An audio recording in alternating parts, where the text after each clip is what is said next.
De man die vrolijk met zijn maskers speelde, totdat het uur sloeg dat zijn waar gelaat muurvast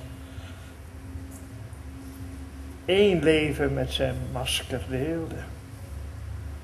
Als kind al maakte dat verhaal me kwaad. Zoiets was zuur. Straks, als ik groot zou zijn, zou ik bewijzen dat het anders kon. Dat ieder masker veilig, zonder pijn weer van je hoofd kon, als een capuchon. En lang heb ik daar heilig in geloofd.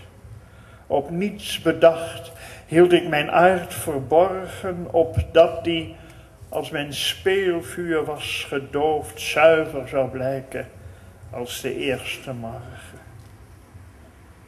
Nu ben ik oud, alleen om te erkennen, het verhaal is waar. Het masker gaat niet af. Het is alsof je aan de hel moet wennen. Het is alsof je kijkt in een leeg graf.